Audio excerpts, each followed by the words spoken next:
I fought for God. Who do you fight for, Exile? Hello and welcome to another Path of Exile guide. With Blight just around the corner, this is the best time to decide on that perfect league starter build. If you're a new player, this choice is quite important as it can make the difference between actually enjoying the game or giving up in frustration. And if you're already somewhat experienced, then you likely understand that a good starter can set the stage for success for the rest of the league. Before diving into the builds themselves, I just need to talk a bit about what actually is and makes a good league starter. A league starter is a build whose purpose is to get you, as fast as possible, to the point where you can farm maps of around tier 7 or 8. That is a sweet spot where you start generating a good amount of currency and get decent drops, which should afford you to buy or craft proper gear. A good starter should be able to transition from that point to become an endgame build by acquiring better and more expensive gear. Ideally, this should be possible with minimal passive points respecking.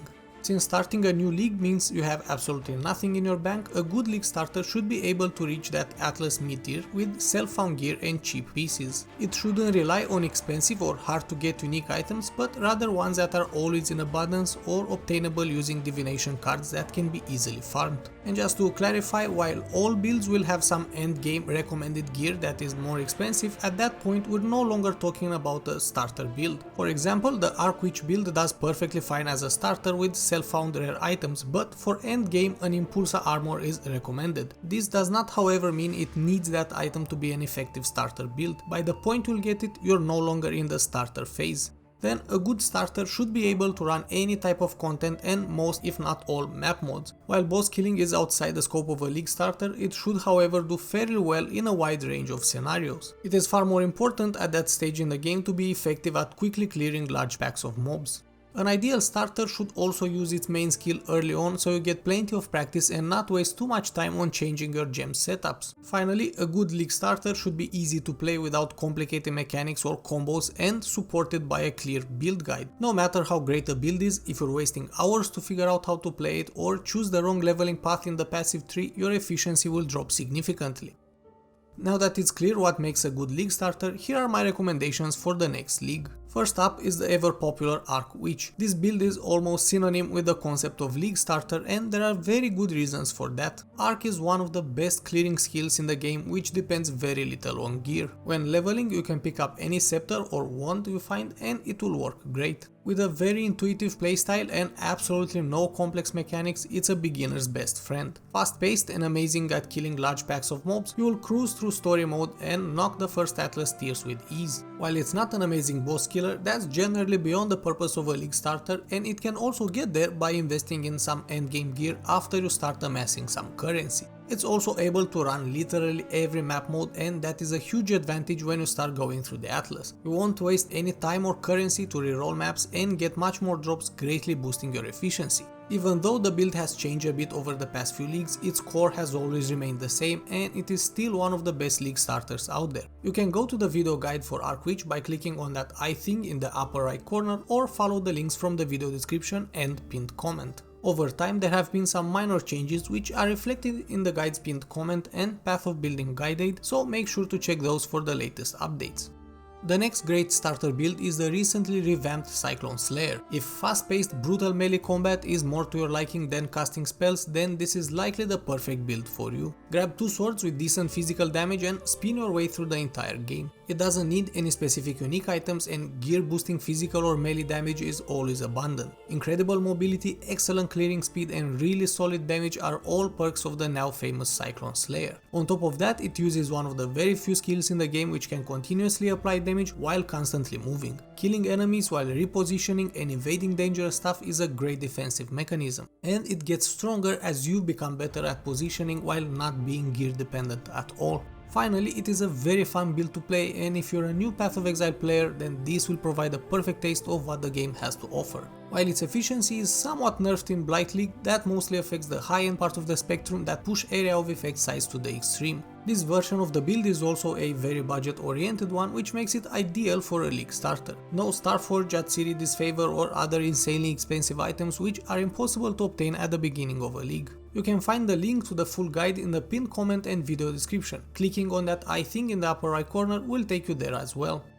My third suggestion as a league starter is the Essence Drain Contagion build. If chaos spells, curses and a general warlock vibe are more appealing to you, then this is definitely the right choice. One of the best farming builds in the entire game, it uses a very simple combo between two spells to spread the chaos damage over time debuff from a single enemy to all nearby mobs. Sometimes it's enough to cast this combo once and everything you can see on the screen dies almost instantly. You get pretty much all the necessary skill gems very early on, so you don't need to use other spells while leveling. And since most lower level monsters don't have much chaos resistance, you'll cut through them like a hot knife through butter. The build is also not at all gear dependent, but rather gains most of its efficiency from gem levels and passives. This makes it ideal for a league starter as it allows you to push through the game without having to slow down because you couldn't find certain items. While the end game version of the build requires a specific unique helmet that can be skipped until you start running red tier maps. And speaking of maps, it can run all the existing map modes, saving you time and currency, allowing you to quickly complete most of your atlas. Running higher tier content ahead of other players means you have a better chance at selling items for more currency, giving you a leg up for the rest of the league. If this sounds like what you're looking for, then check out the full guide by following the link in the pinned comment and video description.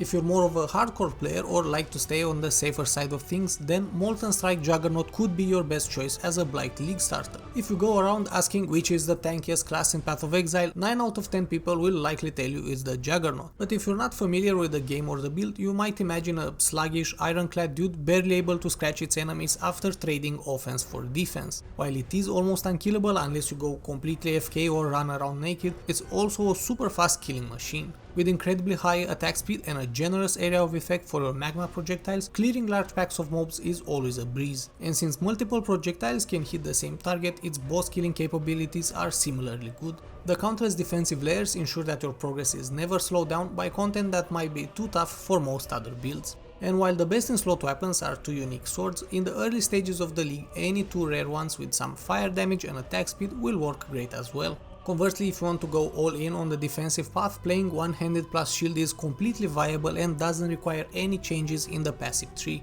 The build has enough flexibility to suit any playstyle and it's tanky enough to allow even new players to experience all the content in the game.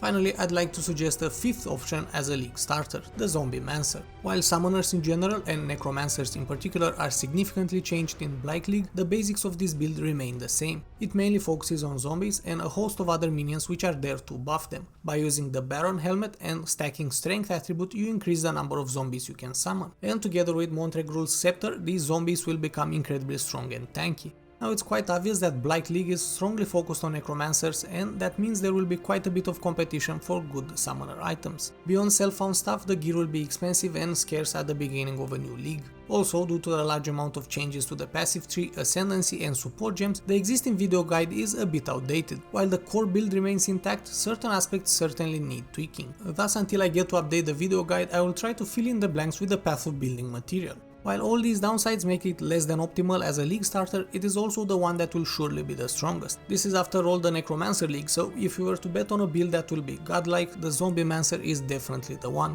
Depending on your previous experience, it might have a slower start than other builds, but at the same time the biggest potential of all. In the end, it is up to you to decide if this will be your option. For me personally, this is definitely going to be the league starter.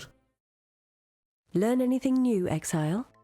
If you did, then you'll probably be happy to hear that there are more videos coming up in the near future with more exciting builds to try. Make sure not to miss them by subscribing to the channel so you get notified when that happens. And while you're at it, why not like this video as well or drop a comment down below to let me know your thoughts.